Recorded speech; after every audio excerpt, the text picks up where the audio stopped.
This is Ryan Davenport with Roof It Forward doing a roof inspection this morning at 152 Springway Square over in Canton, Georgia. So what we're looking at is an older 3-tab shingle. We had some concerns come back on the inspection report that the home inspector found.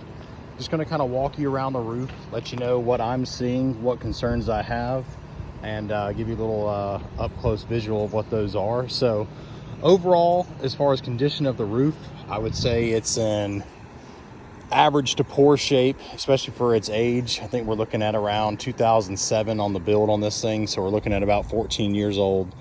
15 to 18 years is typically the average lifespan of when in Georgia these 20-year shingles are replaced, mainly due to brittleness and repairability issues if there is any concerns that pop up. So starting up here at the top, this was on the inspection report. We've got a missing shingle here, which you can see is very obvious.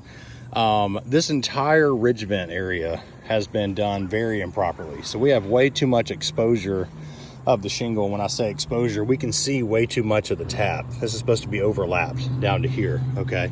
So right underneath here, we've got just 15-pound felt paper, which is almost like child's construction paper. So water is absolutely getting in this spot somewhere. We've got holes like right here. And we've got rusted exposed nails. That's always a penetration point for water. They all have to be caulked. You can see how that one still has caulking on it. These are wearing off. Right here is one of many nail pops. So we've got a nail busting through the shingle. That's most likely causing some form of a leak as well.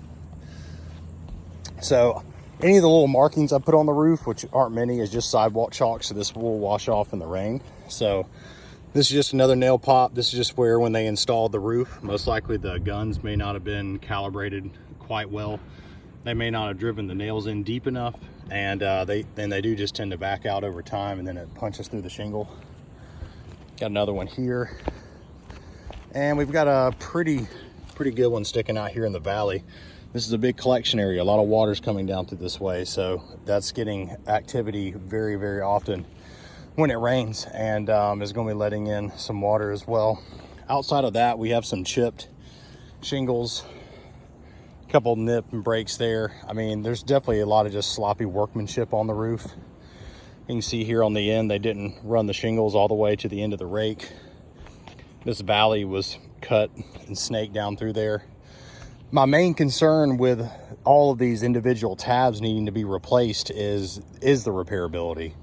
Because of the age and condition of the roof, I think we run a very high chance of causing repairability damage, which what that means is if this shingle here has to be replaced, this row and this row have the nails removed, lifted up to pull that one out, held up again to slide the new shingle in. Are these two rows going to crease and tear and break across the top? I'm not going to perform a brittle test. That's something an insurance adjuster typically does. I do not think we have an insurance claim here. There is not enough storm damage to warrant an insurance claim, but from doing this a long time, I definitely think that we would run into some concerns with that, especially just given the degranulation and just how fragile the shingles feel. I don't know if the camera can pick it up. The other thing that concerns me is 2 units down. You see those couple shingles right above the black replaced tabs?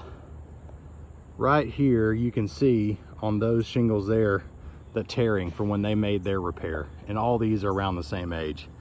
So the neighbors have damage and issues, like we have wind damage here on their roof. So we've done well as far as that goes on this side, but we're seeing repair damage already where they've had some work done just 2 units down. Other than that, pipe boots could use some rain collars around the seals. The nails around the boots are rusted. The satellite dish needs some caulking around the bracket mount. That can definitely cause some leaks if that doesn't stay caulked and sealed. Not seeing any issues with the furnace caps. Everything looks pretty solid from that point. If I had to pinpoint our leak in the upstairs ceiling, it would be coming along the ridge vent here. So definitely some actions need to be taken with that. But I'm gonna let you guys see the video, kind of go over those options with you guys as far as next steps versus repair versus replacement, kind of between those two. And just want to thank you for your time. Once again, this is Ryan with Roof It Forward.